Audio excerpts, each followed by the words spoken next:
Hello Insta fam, it's Dr. T here, coming into you on a blustery Tuesday afternoon here in Perth. I hope you guys are well.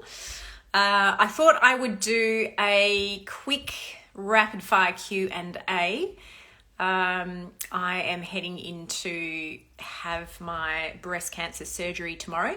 So I thought opportune moment to jump online with all of you guys and do a quick rapid fire Q&A. I've actually had a few questions come through DM to me, so I'll go through those. So just a reminder, if you have any questions that you want answered, pop them into the chat box below. Make sure that it's not your whole life story. We just want a nice quick question. I'll give you a nice generic answer if I can, because no doubt there is somebody else who probably has asked the same question or wondered the same question, and we're going to have to compete with my daughter who's doing her violin practice, if you can hear that in the background. So I'm going to start with a question about, well, this was a good one from Ali, thank you. Ali has asked the question, if you have done the transfer of a euploid embryo, so it's an embryo that, using pre-implantation genetic testing, you have determined that it is chromosomally normal. If you have a transfer of that embryo and you are pregnant, what is the chance of you having a live birth? Now, I can tell you, Ali, and to anyone else who wants to know, this is a highly discussed question. And there are schools of thought that perhaps PGT doesn't really help with the outcomes. But you've got to remember that most people doing PGT are those who have had recurrent miscarriage, or perhaps have had recurrent implantation failure of presumably normal-looking embryos, or perhaps they are of advanced age, and so you're going to get a higher number of abnormal embryos, so you want to make sure that you are transferring the ones that are normal. So it is a very hotly contested question. Having done a quick literature review, it would seem that the live birth rates are greater than 60%. So given that most people doing PGT are those who probably have a very low ongoing pregnancy chance, to have a live birth rate of greater than 60% is pretty good. So then the question is, why is it that not all euploid embryos that you transfer back, why don't they all get to live birth? Why isn't it 100%? Lots of different reasons. Firstly, could it be an embryo issue still? Yes, it could be. There are other things apart from genetics and chromosomes that are important. We do know that there is a false positive and potentially a false negative result when doing genetic testing, which is why we always recommend that you have some sort of confirmatory testing, such as NIPT or an amniocentesis. So we know that there is a small chance of inaccuracy with PGT. It could be transfer technique, it could be endometrial receptivity issues. But if you've got a pregnancy and it is ongoing, you've seen a fetal heart rate, as you go along, as with any spontaneous pregnancy, your chance of having a live birth just gets better and better the further along the pregnancy that you get. So Ali, I hope that's of some reassurance and help to you. Somebody else has asked the question, well, they've posed the question, and look, I could speak all day on this, the pros and cons of doing ICSI. Very soon, there will be a brand new Australian guideline published about the use of ICSI, intracytoplasmic sperm injection. And the long and the short of it is that ICSI is really only for male factor infertility, so where there might have been failed fertilization in the past or there are significant sperm issues. Where we start to see a lot of ICSI being used is, for example, in PGT. So if we want to make sure that we're only got the DNA from one sperm and one egg, there's not, potential contamination from other sperm that might have been attached, then using ICSI in that scenario has been recommended. We use ICSI in frozen eggs because the zona is often very firm and there's an increased chance of failed fertilization. But there are lots of other places where ICSI is used and probably doesn't need to be used. So for example, if you have a low number of eggs, to assure fertilization, a lot of people will be recommended to do ICSI, but there's actually no data to support this. And in fact, although you might apparently get better fertilization, you're not going to get better pregnancy rates or ongoing pregnancy or live birth rates. So the ultimate outcome that you guys actually care about is not something that is achievable just because you use ICSI. So ICSI has to be used very judiciously and in the appropriate situation. There are some people that argue, well, there's no harm to doing ICSI.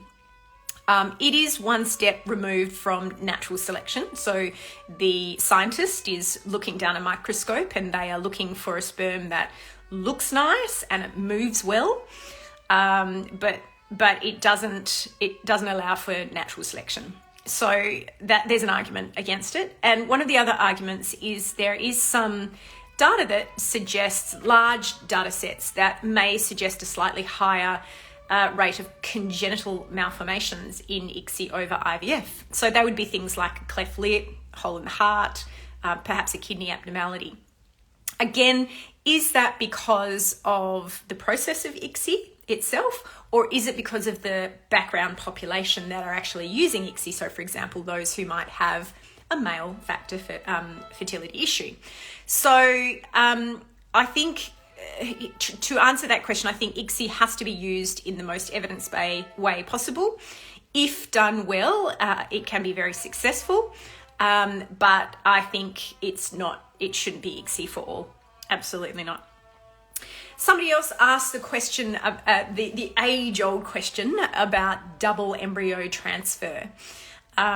So my short answer to that is that you will see a slightly higher pregnancy rate in a double embryo transfer, but you also see a higher rate of multiple pregnancies, which in of themselves have issues. So cesarean delivery, preterm birth, days in the nursery, problems in the neonatal periods. So that's an issue, but also there is a slightly higher miscarriage rate as well.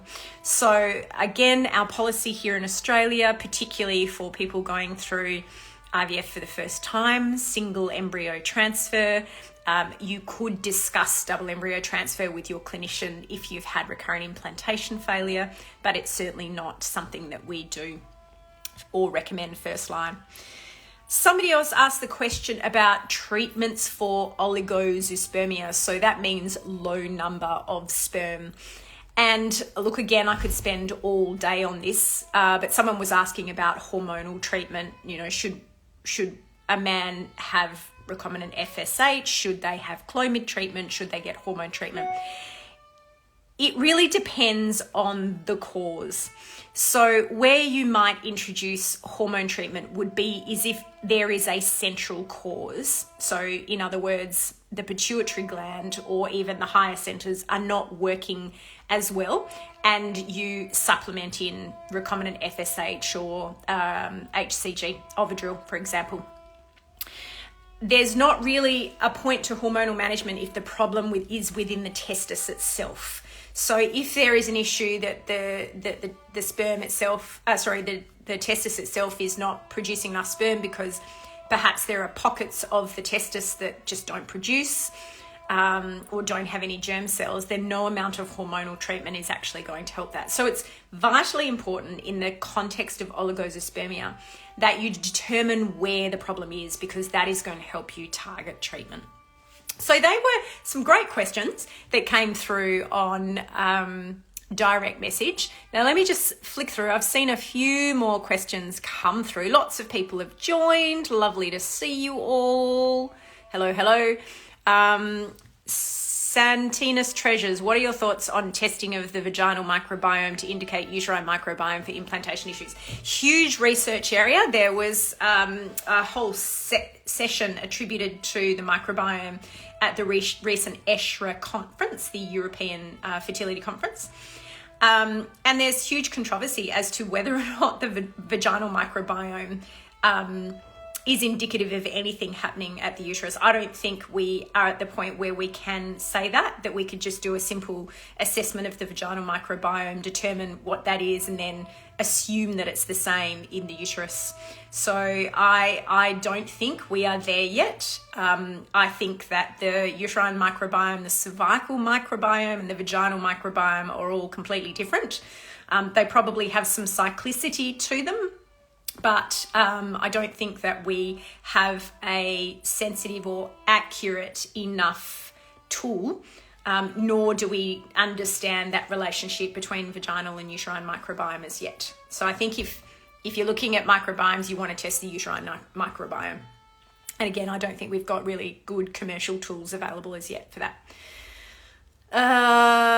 LC DeMario, are there any benefits to prednisone and clexane to improve implantation chances?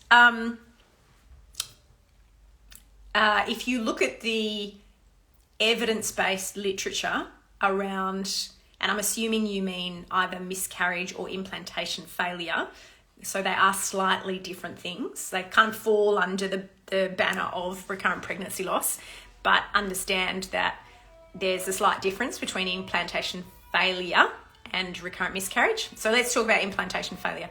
So at the moment, there is no data to suggest that prednisolone or clexane indiscriminately used in a non-screened population is of benefit.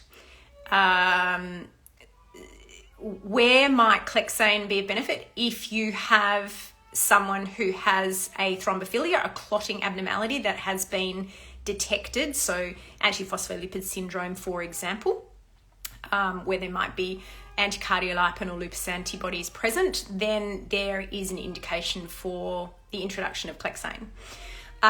If someone has had all of their heritable and non-heritable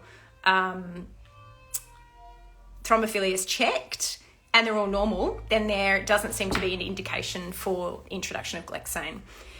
Prednisolone, there is the assumption that there is some sort of immunological issue, perhaps something autoimmune. We don't have any good biomarkers. Again, if it depends on whether you fall into the camp for uterine natural killer cells or not, but you would absolutely need to test for them in the first instance and then see if prednisolone treated them if they were abnormal. But again, indiscriminate use of these adjuvant therapies, I sometimes think that because we're dealing with a population of people that is so small, we're probably never going to see the big studies that are required. And so if there is somebody who has had 10 or more embryos put back and not pregnant, some clinicians will introduce them at that point because there is literally nothing else to try. So that might be the place, but if you've had 3 embryos transferred and you're not pregnant, and there hasn't been anything I've found, I really don't think there's a place for those adjuvant therapies because they're not without risk. Thank you. It is lovely to see you virtually as well.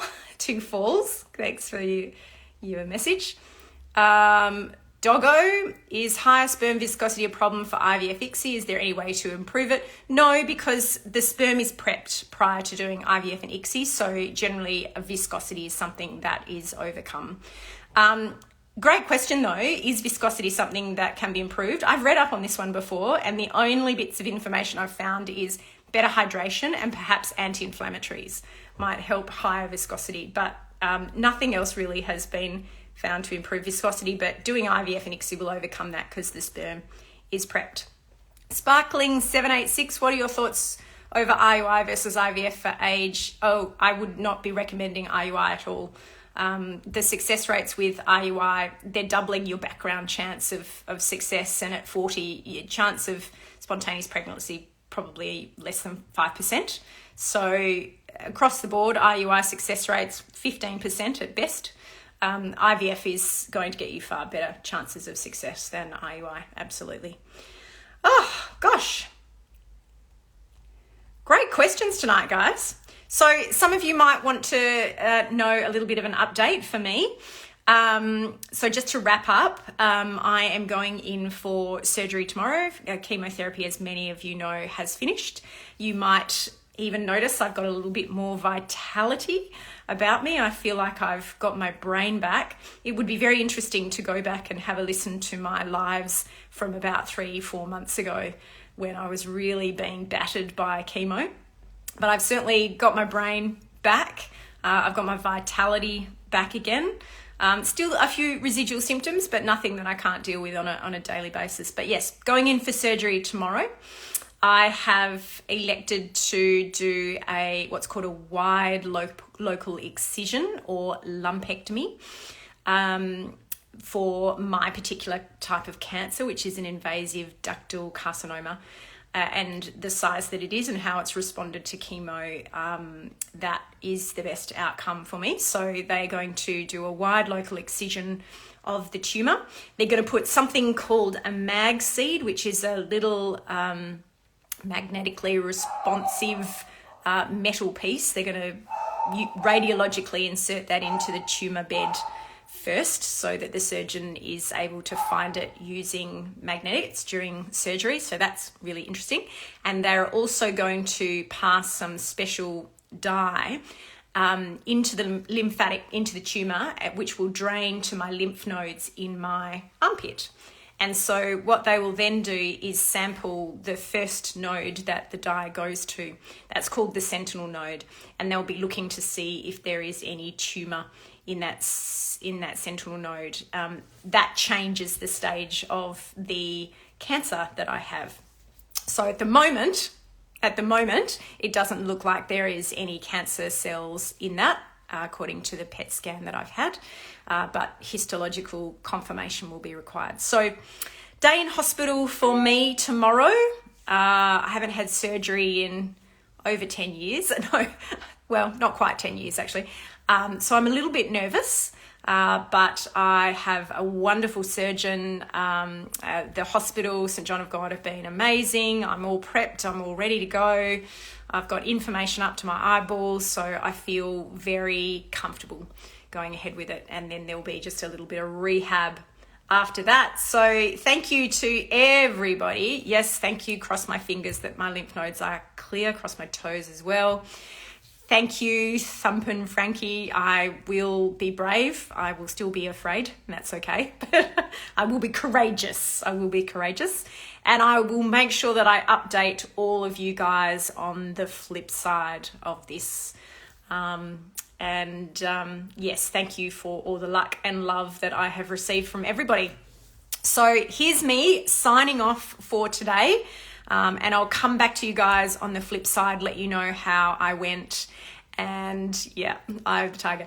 And I will, we'll see you on the flip side. Have a beautiful rest of your week. Look after yourselves, hug your loved ones, and I'll see you soon.